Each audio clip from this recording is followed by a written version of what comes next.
नमस्कार विद्यार्थियों, online classes में आपका एक बार फिर से स्वागत है। अपन ने पाठ 1 के बारे में चर्चा कर ली थी दृश्य नंबर 3 तक, और दृश्य नंबर 4 तक भी अपन आ गए थे, लेकिन दृश्य 4 अपना अधूरा रह गया था।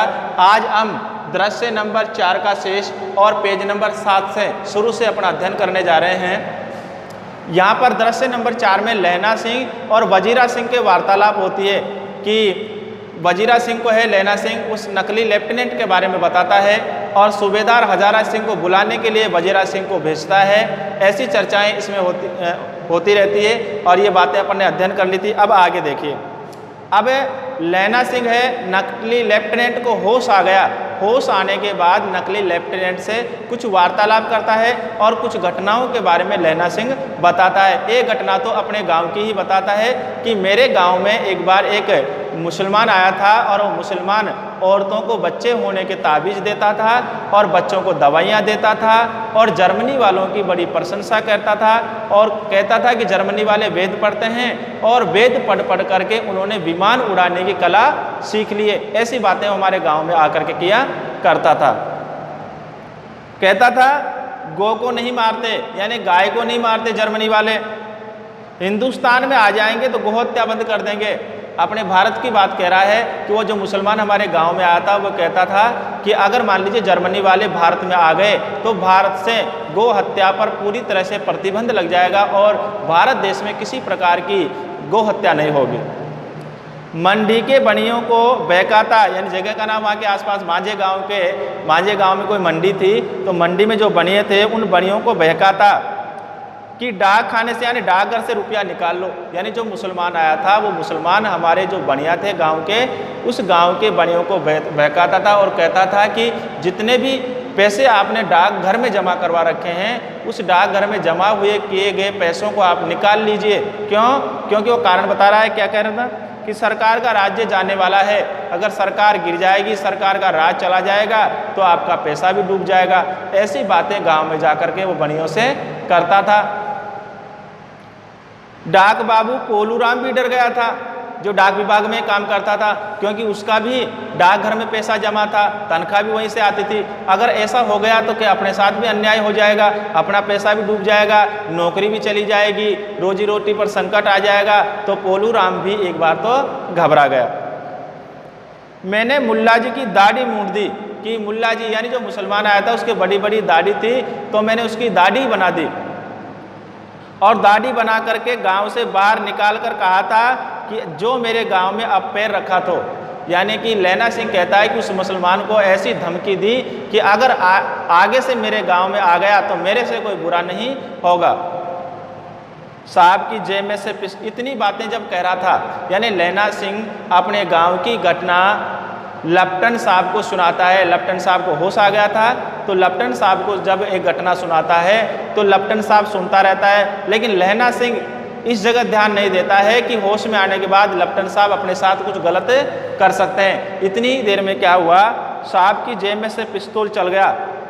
क्योंकि आपने अपने पिछले वीडियो में पढ़ा था कि लहना सिंह ने कोट की जेब तो चेक कर ली थी, लेकिन पैंट यानी पतलून की जेब है जो वो चेक नहीं करी थी, और उस पतलून की दोनों जेबों में लेफ्टिनेंट साहब दोनों हाथ दे रखे थे। इसका मतलब है कि उस पैंट की जेब में पिस्तौल थी। शायद लहना सिंह पहले ही चेक कर लेता तो ये गोली नहीं चलती।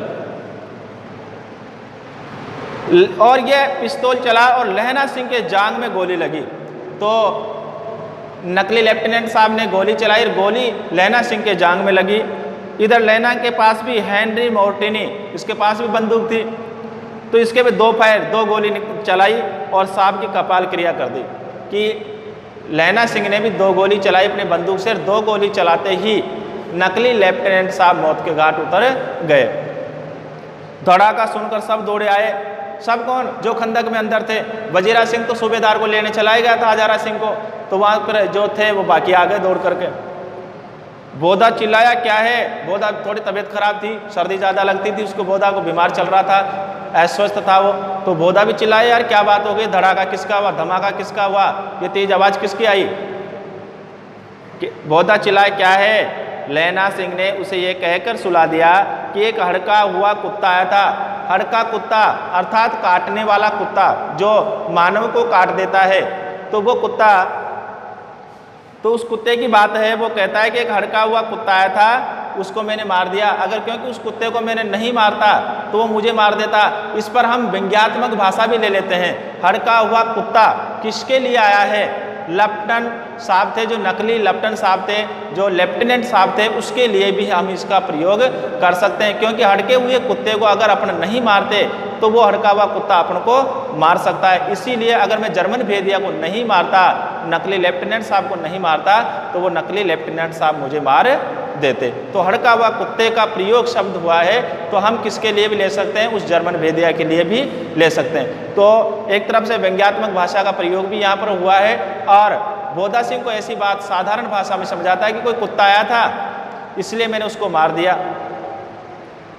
औरों से सवाल कह दिया। औरों से किनसे? बोधा सिंह के अलावा और भी सैनिक थे, उन सभी सैनिकों को सारी बात बता दी, भाई ऐसी ऐसी बात है और ये घटना घटी है। सब बंदूकें लेकर तैयार हो गए कि यार ऐसी बात है तो हम भी पीछे रहने वाले नहीं हैं, हम भी मुकाबला करेंगे, लड़ाई लड़ेंगे। लैना ने छापा फाड़कर घाव के दोनों तरफ पट्टियां कसकर बांधी कि लैना सिंह है, क्योंकि सिख था, लैना सिंह सिख था। ऐसी स्थिति में लैना सिंह ने अपना साफा उतारा और साफा फाड़ करके अपने जो जांग में जो गोली लगी थी उस जांग को है कस करके बांध लेता है ताकि खून नहीं निकले। लैना ने साफा फाड़कर घाव के दोनों तरफ पट्टियां कसकर बांधी। घाव मांस में ही था, इसका मतलब गोली आर पार नहीं हुई, गोली हड्डी में नहीं लगी, घाव मांस में ही था। पट्टियों के कसने से लहू निकलना बंद हो गया, यानी साफे की जो पट्टियां बांधी घुमा करके 3-4 बार, तो खून निकलना बंद हो गया। इतने में 70 जर्मन चिल्लाकर खाई में घुस पड़े। इतनी ही देर में 70 जर्मन आ गए, क्योंकि छुप रहे थे वो तो। सिक्कों की बंदूकों की बाढ़ ने पहले धावे को रोक दिया, यानी सिक्कों के ऊपर जो पहला आक्रमण हुआ उस पहले आक्रमण को, इधर तो थे 8 और इधर कितने थे? 70। ये तो जर्मन थे और ये थे कौन? इंग्लैंड की तरफ से जो भारतीय थे, या सिख कह सकते हैं अपन, भारतीय सिख जो इंग्लैंड की तरफ से लड़ रहे थे। ये थे कितने थे? 8 और ये कितने थे? 70। इन 70 जर्मनों ने इनके ऊपर धावा बोला, लेकिन इस 70 का सामना 8 कर रहे थे, फिर भी इन 70 जर्मनों को पराजित कर दिया। दूसरे को रोका, पहला आक्रमण हुआ उसमें भी विजयी, और दूसरा हुआ उसको भी सामना करते गए, पराजित नहीं हुए। पर यहाँ थे 8। लैना सिंह रुक रुक कर मार रहा था, देख देख के मार रहा था, वह खड़ा था और लेटे हुए थे, यानी लैना सिंह खड़ा हुआ था और बाकी जो सैनिक थे, भारतीय सैनिक जो सिख थे, वो लेटे हुए थे, सिर्फ लैना सिंह ही खड़ा था। अपने मुर्दा भाइयों के शरीर पर चढ़कर जर्मन आगे घुसाते थे, क्योंकि ये 8 थे और इधर 70 थे, तो इन 8 सिख थे, वो सिख क्या करते थे? इस जर्मनों को मार रहे थे, तो लाशें बिछ रही थी, लाशें पे लाशें बिछती जा रही थी, लेकिन ये 70 जर्मन भी नहीं घबरा रहे थे। जो अपने भाई थे या सैनिक थे, बराबर के सिपाही थे, वो मरते जा रहे थे, तो इन्हीं की लाशों पर पैर रखते हुए वो सिखों की तरफ बढ़ रहे थे। यानी घबराए नहीं कि भाई अपने ऊपर इतना धावा हो रहा है और अपने इतने जर्मन सैनिक मारे गए, तो घबराए नहीं, ये तो फिर भी आगे बढ़ते गए। अपने जितने भी सिपाही मरे, उन सिपाहियों की लाश के ऊपर पैर रखते हुए आगे बढ़ते चले गए। इनको तो एक ही बात ध्यान थी, अपना लक्ष्य। पीछे से अपने मुर्दाबाइयों के शरीर पर चढ़कर जर्मन आगे घुस जाते थे। थोड़े ही मिनटों में, यानी थोड़ी देर बाद अचानक आवाज आई, वाह गुरुजी दी फतेह, यानी सिख बोल रहे हैं। और ऐसी वाणी बोलते ही सिख सैनिकों में क्या आ जाता था? जोश, ताकत, उत्साह। वाह गुरुजी दी खालसा। और धड़ाधड़ बंदूकों के फायर जर्मनों की पीठ पर पड़ने लगे। धड़ाधड़ धड़ाधड़ बंदूक चलने लगी और जर्मनों की पीठ पर पड़ने लगे, अर्थात इस सिखों ने गोलियां चलाना चालू कर दिया। धमाधम धमाधम जो ही गोलियां चलाई, 70 जो सैनिक थे वो एक बार तो ऐसे लगने लगा कि पराजित होने वाले हैं, बहुत खतरनाक युद्ध चल रहा है, इधर 8 और उधर 70। वाह गुरुजी दी खालसा, सत श्री अकाल पुरुष, ये उनके नारे हैं। ये ऐसे शब्द बोलते हैं जब सिख समाज में जोश आता है। और लड़ाई खत्म हो गई। 63 जर्मन या तो खेत रहे थे। खेत रहना मुहावरा भी है। खेत रहना यानी मारे जाना, खेत रहना अर्थात मर जाना या मारे जाना, खत्म हो जाना, मर जाना, खेत रहना। तो या तो मर गए रहे थे या कराह रहे थे। कराह का मतलब होता है चिल्लाना, दर्द के मारे, दर्द से चिल्लाना। एक तो किसी को चिल्लाना, एक तो चिल्ला करके किसी को आवाज लगाना, वो अलग चीज है, और दर्द से चिल्लाना वो अलग चीज है।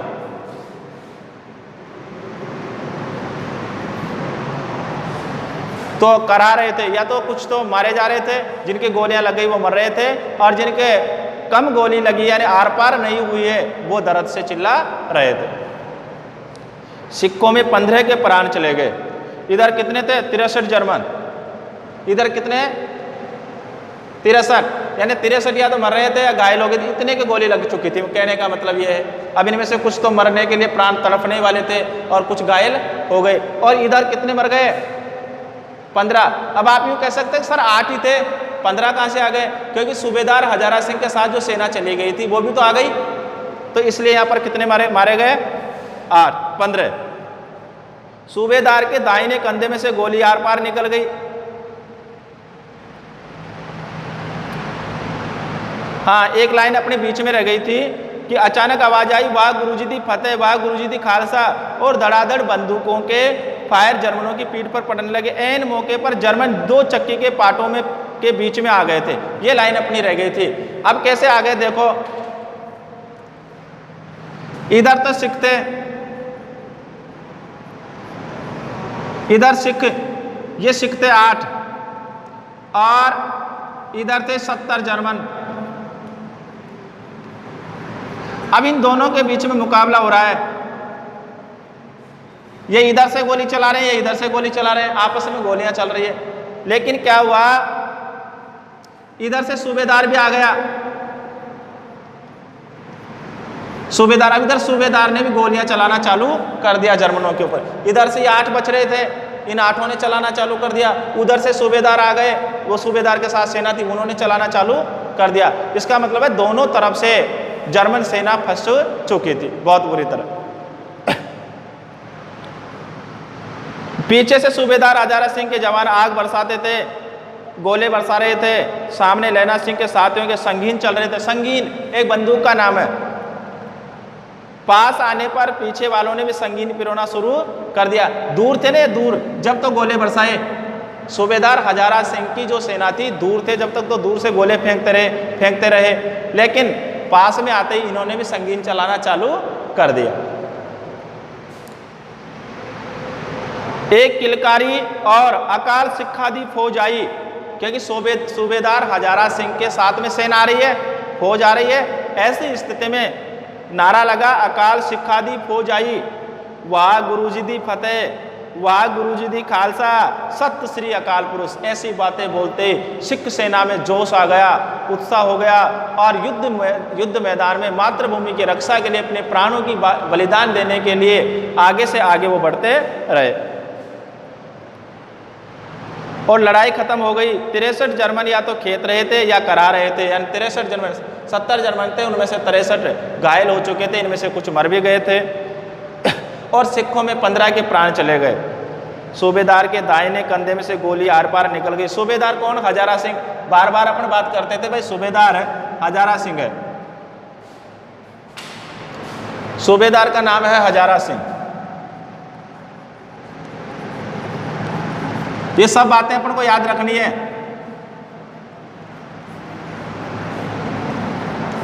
सूबेदार हजारा सिंह।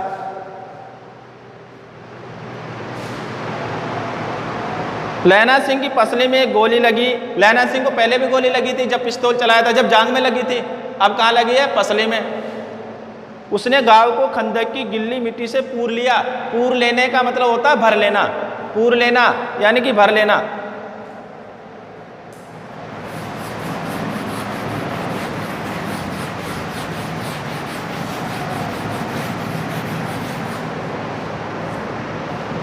पूर लेना।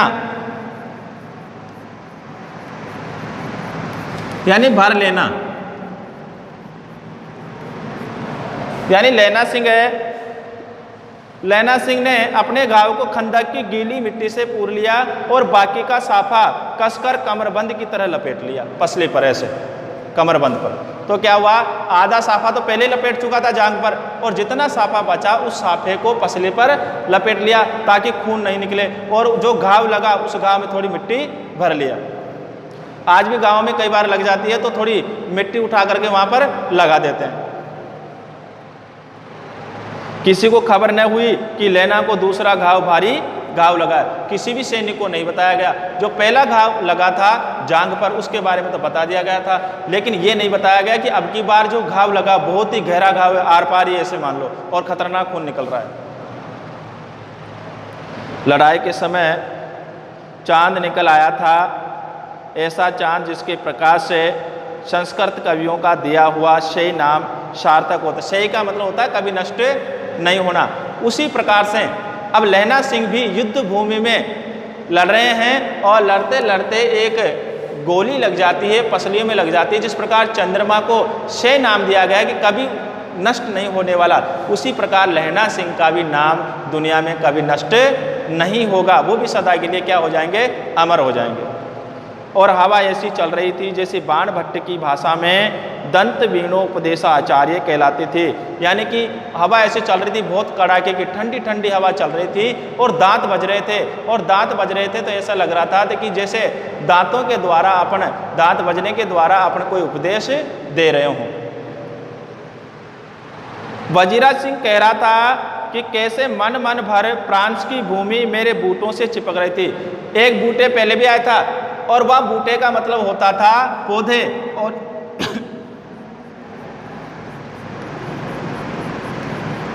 लेकिन यहां पर बूटे का अर्थ लेंगे जूते। अपने इसी पाठ में बूटे पढ़े थे, वहां पर पौधे अर्थ था, लेकिन यह बूटे का अर्थ है जूते।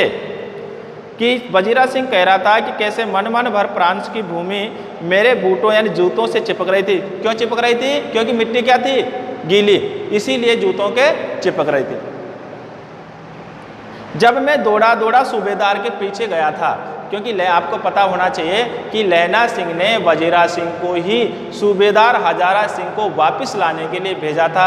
तो वजीरा सिंह कह रहा है कि जब मैं सूबेदार को लेने गया था तो वहाँ पर जाते समय और आते समय मेरे जूतों पर मिट्टी बहुत चिपक गई थी, और क्योंकि मिट्टी गीली थी और कीचड़ हो रहा था। सूबेदार लैना सिंह से सारा हाल सुन और कागजात पाकर वे उसकी तुरंत बुद्धि को सराह रहे थे। सराह का मतलब होता है प्रशंसा करना। सराह का मतलब प्रशंसा करना।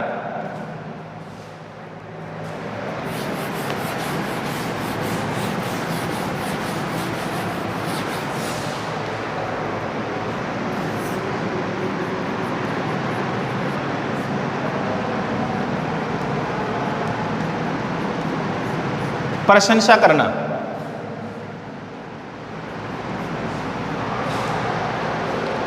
तो सूबेदार हजारा सिंह जब आए और युद्ध चल ही रहा था, युद्ध पूरा होने के बाद में लैना सिंह हजारा सिंह को सारी बात बताता है कि भाई ऐसे जर्मन भेदिया आया था और मैंने उससे कई प्रकार के सवाल किए। सवालों में वो गलत बातों का भी हाँ मिला रहा था, तो मैं समझ गया था कि भाई ये नकली जर्मन भेदिया है। इस प्रकार की बातें सुन करके सूबेदार लैना सिंह से सारा हाल सुन और कागजात पाकर वे उसकी तुरंत बुद्धि को सराह रहे थे और कह रहे थे तुरंत बुद्धि को, यानी तुरंत फैसला लेने वाली बुद्धि, ऐसी बुद्धि जो किसी समस्या आने पर तुरंत क्या ले लेती हो, फैसला, उसे कहते हैं तुरंत बुद्धि को सराह रहे थे और कह रहे थे तू न होता तो आज सब मारे जाते। कि वाह भाई लैना सिंह बहुत बहुत धन्यवाद, अगर आप नहीं होते तो आज सारे सैनिक मारे जाते, और आपने इतनी चतुराई चालाकी समझदारी से फैसला नहीं लेते तो सारे सैनिक आज मौत के घाट उतार दिए जाते। इस लड़ाई की आवाज़ 3 मील दाहिनी ओर की खाई वालों ने सुन ली थी। यानी और भी सैनिक छुपे हुए थे जगह जगह, और भी सेनाएं आई हुई थी। प्रथम विश्व युद्ध में और भी सेनाएं आई हुई थी, तो उनको भी इस बात का पता चल गया क्योंकि आवाज़ तेज आई थी।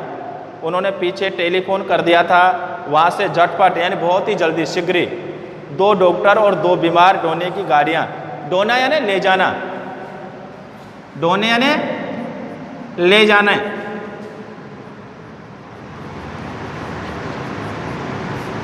ढोने यानी ले जाने, ले जाना यानी कि जो बीमार थे उन बीमार व्यक्तियों को ले जाने के लिए गाड़ियां आ गई, और घायल थे उन घायलों का इलाज करने के लिए डॉक्टर आ गए, गाड़ियां आ गई। जो कोई 1.5 घंटे के अंदर अंदर आ पहुंची। फील्ड अस्पताल नज़दीकी था, अर्थात जहाँ पर सेना के जो जवान थे उनका जो इलाज होता था वो अस्पताल बहुत ही नज़दीक था, तो बहुत ही जल्दी है वो आ गए लोग, डॉक्टर और गाड़ियाँ। सुबह होते होते वहाँ पहुँच जाएंगे, इसलिए मामूली पट्टी बांधकर एक गाड़ी में घायल लिटाए गए और दूसरी में लाशें। एक गाड़ी में तो घायलों को भेजा जा रहा था और दूसरी गाड़ी में जो लाशें थी, अर्थात जो सैनिक मारे गए थे, शहीद हो गए थे, सदा सदा के लिए अमर हो गए थे, उन वीर शहीदों को की लाशें थी, उन लाशों को दूसरी गाड़ी में भेजा जा रहा था और मरीजों को दूसरी गाड़ी में। सुबह होते होते वहाँ पहुँच जाएंगे, इसलिए मामूली पट्टी बांधकर एक गाड़ी में घायल लिटाए गए और दूसरी में लाशें रखी गई। सूबेदार ने लैना सिंह की जांग। सूबेदार कौन? हजारा सिंह।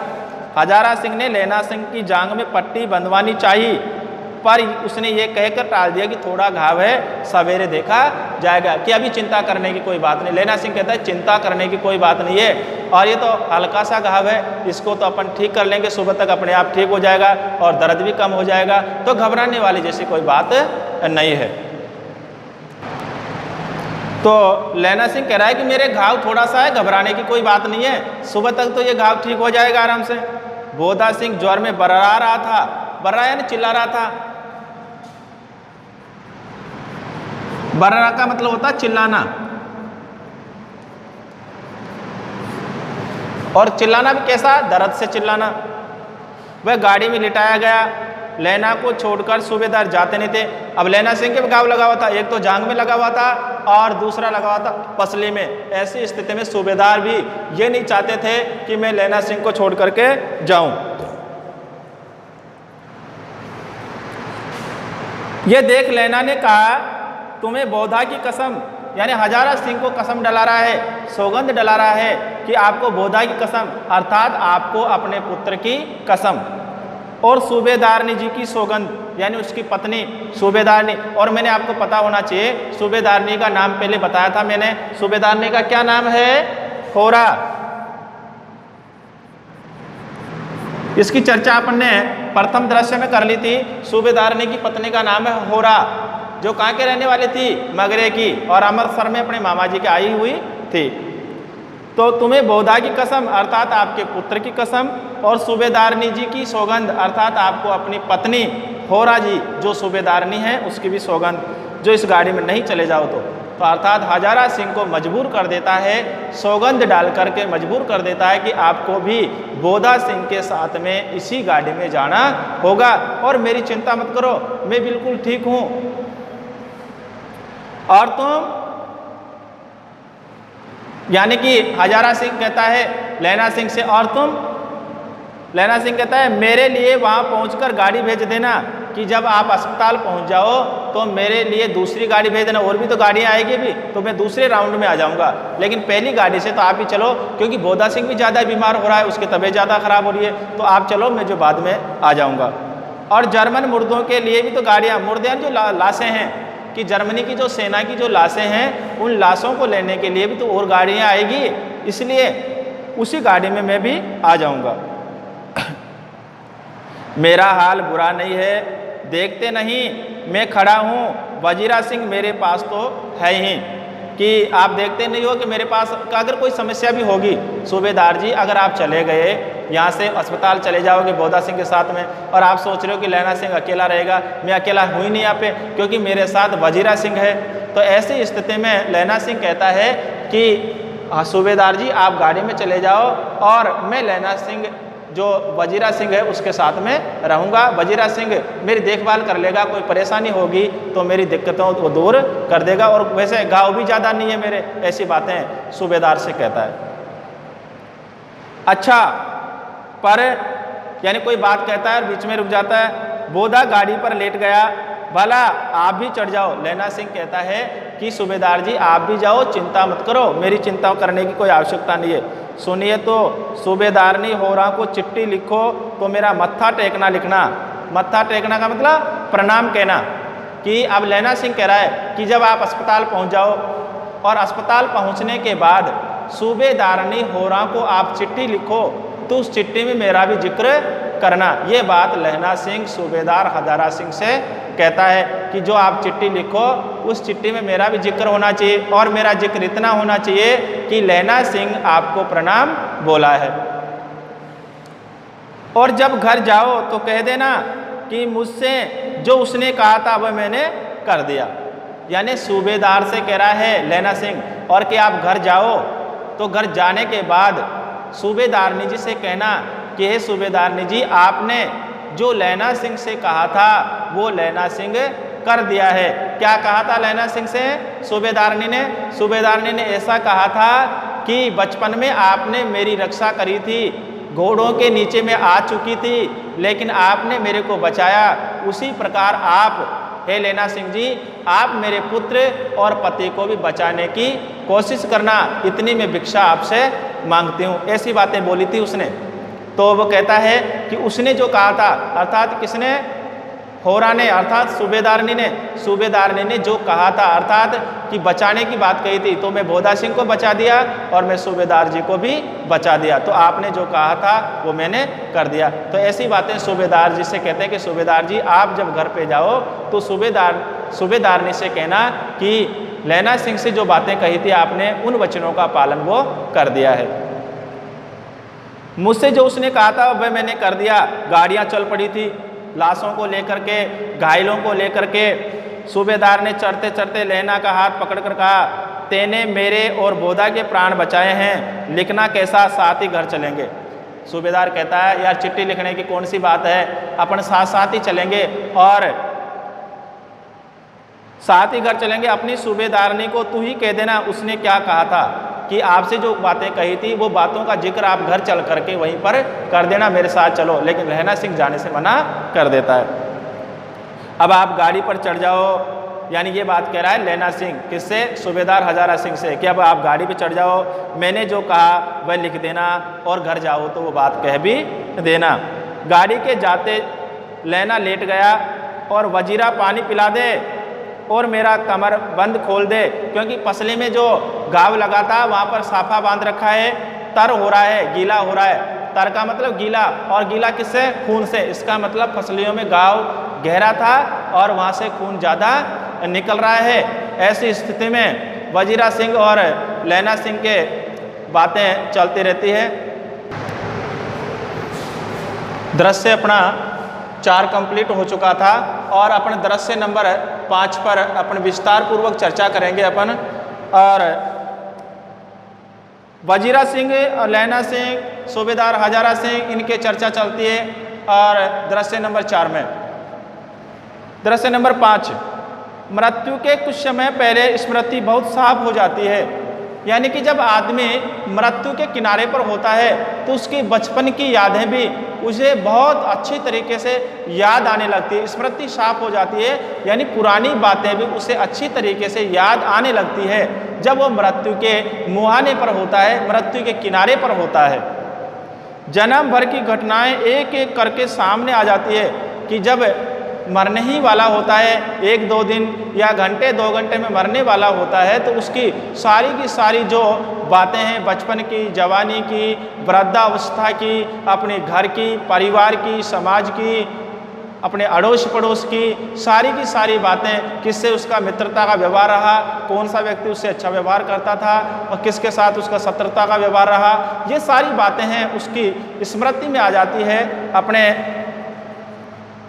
सारे दृश्यों के रंग साफ हो जाते हैं। सारे दृश्य यानी लड़ाई वाला कोई दृश्य, झगड़ा हो गया हो, कोई अच्छा पर्व मनाया हुआ हो, कोई अच्छा कार्यक्रम किया गया हो, वो सारी की सारी घटनाएं उसको याद आ जाती है। समय की धुंध बिल्कुल उन पर से हट जाती है कि कई बार आदमी समय 10 साल गुजर गया, 5 साल गुजर गया तो किसी घटना को भूल जाता है, लेकिन मृत्यु के कगार पर हो जाता है, आता है तो वो सारी धुंध, वो सारी बातें जो भूल जाते हैं वो भी याद आने लगती है। तो शायद लैना सिंह के साथ भी ऐसा ही हो रहा है।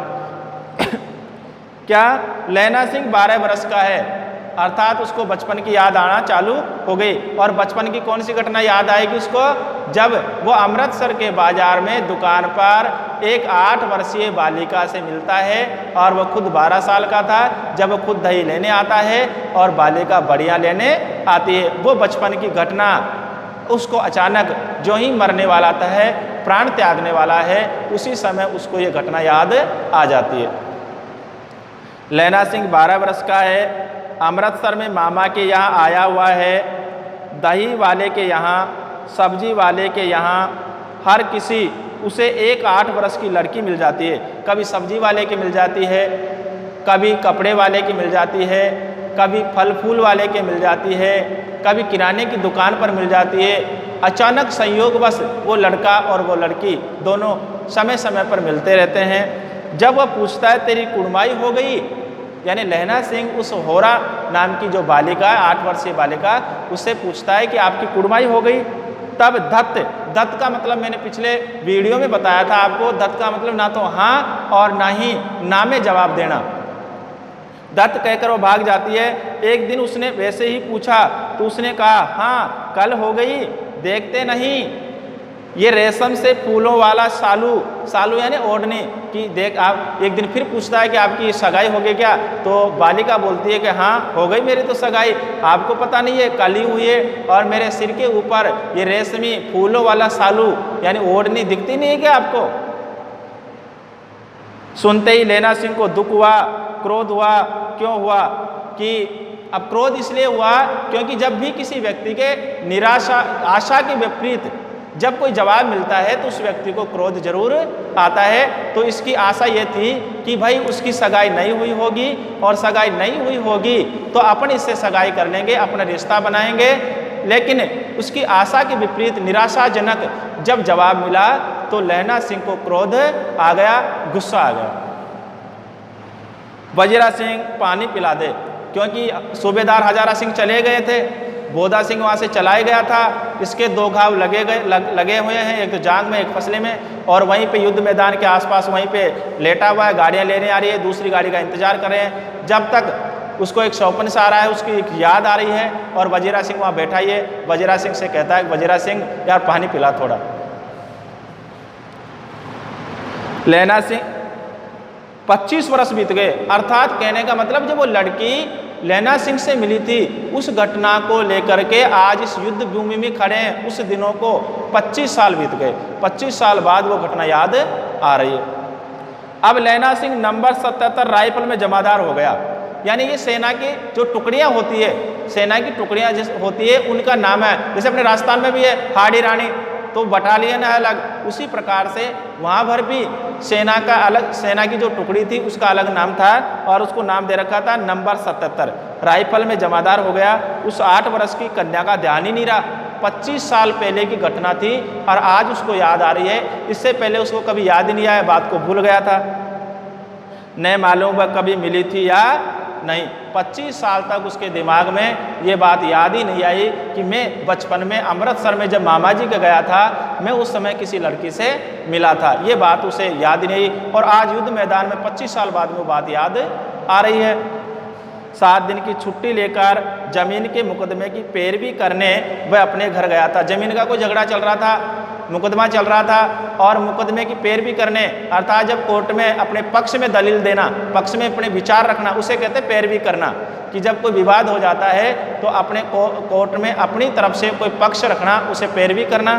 तो पैरवी करने में अपने घर गया था छुट्टियों में, 7 दिन की छुट्टी लेकर के। पहले की बात बता रहा वो, वहाँ रेजिमेंट के अफसर की चिट्ठी मिली, यानी इस युद्ध में आया था ना, उस युद्ध में आने से पहले की घटना बता रहा अब। वहाँ रेजिमेंट के अफसर की चिट्ठी मिली, कहाँ मिली? जब घर चला गया था छुट्टी लेकर के। तब फौज लाम पर जाती है। लाम का मतलब होता है युद्ध, लड़ाई पर। लाम का मतलब लड़ाई पर, युद्ध पर।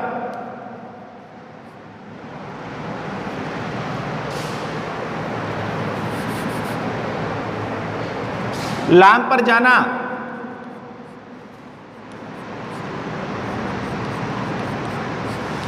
लड़ाई पर जाना।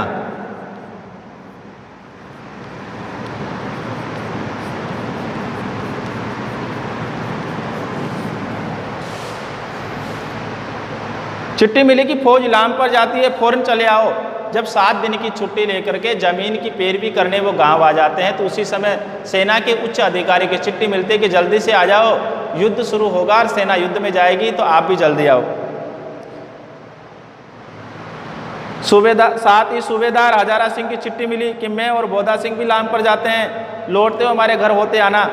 जब बड़े अधिकारी की चिट्ठी मिली, चिट्ठी के साथ में एक सूबेदार हजारा सिंह ने चिट्ठी लिखी कि लैना सिंह युद्ध में आपको भी जाना है, तो ऐसे करना हमारे घर होते हुए चलना, यानी मैं भी चलूँगा और मेरा पुत्र बोधा सिंह वो भी युद्ध में चलेगा। साहब की चिट्ठी आई थी, आपके पास भी आई होगी, तो ऐसे करना, बट साथ साथ ही चलेंगे और मेरे घर होते हुए आ जाना। शायद ऐसा लग रहा है कि लैना सिंह जिस रास्ते से जाएगा उसी रास्ते में किसका घर पड़ता होगा, सूबेदार हजारा सिंह का। इसीलिए सूबेदार हजारा सिंह कह रहे हैं कि युद्ध में चले, जब मेरे साथ होते हुए आना, घर से आ जाना, लौटते हुए हमारे घर होते आना, साथ ही चलेंगे। सूबेदार का गांव रास्ते में पड़ता था और सूबेदार उससे बहुत चाहता था लैना सिंह को।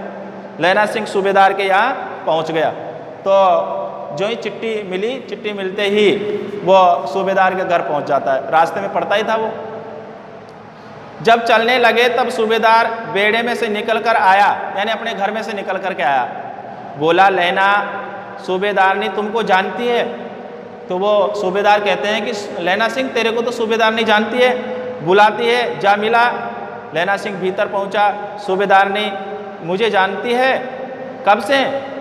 लैना सिंह वो आश्चर्य में हो गया कि यार मेरे को सूबेदारनी कब जानती है, मेरे को सूबेदारनी से तो मैं मिला ही नहीं कभी तक, आज तक तो, और वो मेरे को कैसे जानती है? सूबेदारनी मुझे जानती है, कब से? रेजिमेंट के क्वार्टरों में तो कभी सूबेदार के घर के लोग रहे नहीं, कि जब अपने सेना क्वार्टरों में रहती है, सैनिक सिपाही क्वार्टर जब उनको मिलते हैं, क्वार्टर में तो कभी सूबेदारनी आई नहीं, सूबेदारनी ही नहीं बल्कि उनके घर वाले भी नहीं आए। तो ऐसी स्थिति में मैं उनको कैसे जानता हूँ और वो मेरे को कैसे जानती है? दरवाजे पर जाकर मत्था टेकना कहा। मत्था टेकना कहने का मतलब प्रणाम कहना या चरण स्पर्श कहना। आशीष सुनी, सूबेदारनी ने आशीर्वाद दिया, खुश रहो। लैना सिंह चुप है। मुझे पहचाना, यानी सूबेदारनी कहती है कि मेरे को पहचाना क्या? लैना सिंह बोला नहीं। वो बोलती है सूबेदारनी, तेरी कुड़माई हो गई दत्त, कल हो गई, देखते नहीं रेशमी बूटों वाला सालू अमृतसर में, कि जब अपने ऐसी बातें करते थे, मेरे से कुड़माई के बारे में पूछते थे और मैं दत्त कहकर भाग जाती थी अमृतसर के बाजार में। भावों की टकरार से मूर्छा हटी। जब ये बातें बताई तो लैना सिंह को कुछ याद आया, मूर्छा हटी, यानी वो पुरानी बातों की तरफ चले गए। करवट बदली, करवट बदली, समझ में आ रहा है? सपना आ रहा उसको, ये सपना आ रहा है जो पुरानी बातें बता रहा है, भाई मैं ऐसे गया, ऐसे गया, वहाँ पर गया, तो करवट बदली, पसले का घाव भय निकला। वजीरा सिंह वहाँ बैठा ही है, तो पुरानी बातें बता रहा है, तो मैं ऐसे गया था, ऐसे गया था, सपना चल रहा है उसका, क्योंकि लाइन शुरू में आई है कि आदमी के मरते वक्त पुरानी बातें याद आने लगती है, तो उसको पुरानी बात का जिक्र कर रहा है। वजीरा पानी पिला, उसने कहा था।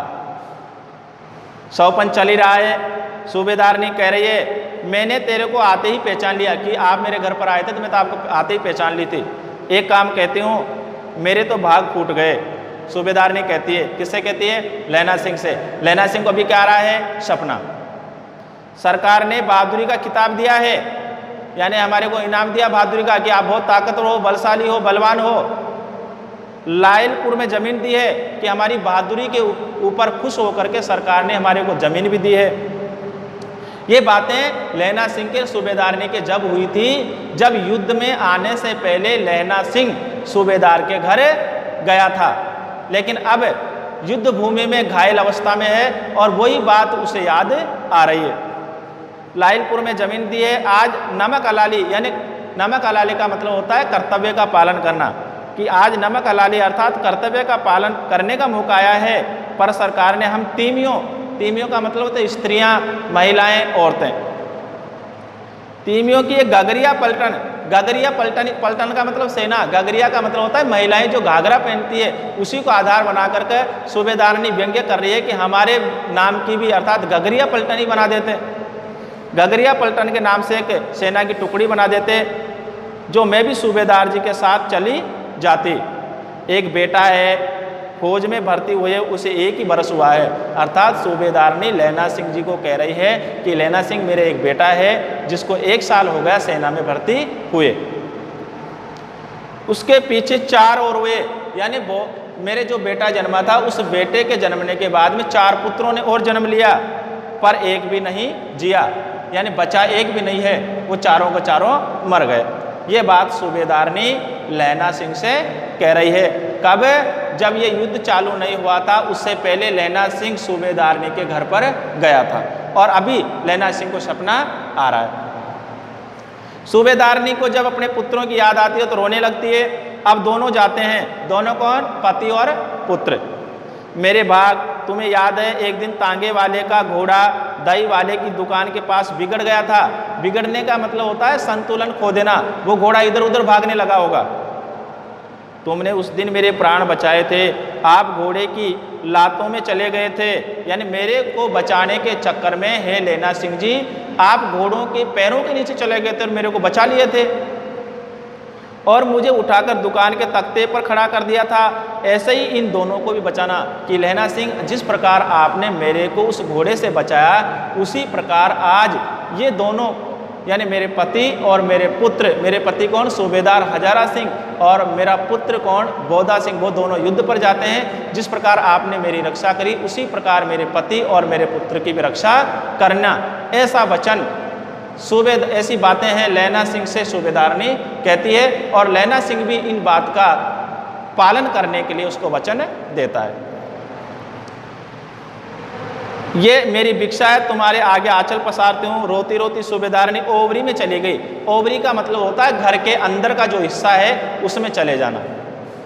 लैला भी आंसू पोंछता हुआ बाहर आ गया। अब दोनों के वार्तालाप हो गई। सूबेदार बाहर बैठा ही था। ये पुरानी बातें चल रही है। लैला सिंह को अभी सपना आ रहा है। वजीरा सिंह पानी पिला, उसने कहा था। युद्ध भूमि में सपना आ रहा है इसको, क्योंकि सूबेदार तो चला गया ना। लैला का सिर अपनी गोदी में रखे वजीरा सिंह बैठा है। जब मांगता है तब पानी पिला देता है। आधे घंटे यानी आधे घंटे तक लैला चुप रहा। फिर बोला, कौन? कीरत सिंह।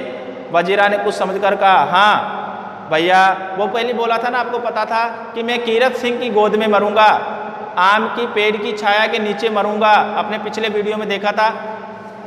तो वो कीरत सिंह को याद करता है, लेकिन कीरत सिंह वहाँ नहीं होता है। वजीरा सिंह हाँ में जवाब दे देता है, भैया मुझे और ऊंचा कर ले, अपने पट पर मेरा सिर रख ले, यानी अपने जो पैर हैं उन पैरों पर मेरे को अच्छी तरह सिर रख ले ताकि मेरे को दर्द नहीं हो। वजीरा ने वैसा ही किया। हाँ अब ठीक है, पानी पिला दे बस। अब के हाड़ में ये आम खूब खिलेगा, यानी इस मौसम में है खूब आम खिलेंगे। चाचा भतीजा दोनों यहीं बैठकर आम खाना, बल्कि वहाँ है नहीं, ऐसी सपना चल रहा है, उसको बातें बता रहा है। जितना बड़ा तेरा भतीजा है उतना ही ये आम है। जिस महीने उसका जन्म हुआ था उसी महीने में मैंने इसे लगाया था। जिस समय कीरत सिंह हुआ था उसी समय मैंने इस आम को लगाया था। वजीरा सिंह के आंसू टप टप टपक रहे थे। कुछ दिनों पीछे लोगों ने अखबार में पढ़ा कि फ्रांस और बेल्जियम 68वीं सूची मैदान में घावों से मरा नंबर 77 सिख राइफल जमादार लैला सिंह। इतनी ही देर में लैला सिंह है अपने प्राण त्याग देता है। इस प्रकार से आपका पाठ नंबर 1 उसने कहा था पंडित चंद्रधर शर्मा गुलेरी, ये संपूर्ण होता है और इसके संपूर्ण प्रश्न उत्तर हैं आपको है मैंने PDF के रूप में भेज दिए हैं। तो इसका वीडियो का आप अध्ययन करें और PDF में जो प्रश्न उत्तर भेजे मैंने उन प्रश्न उत्तरों का भी आप अपनी कॉपी में उतार लें।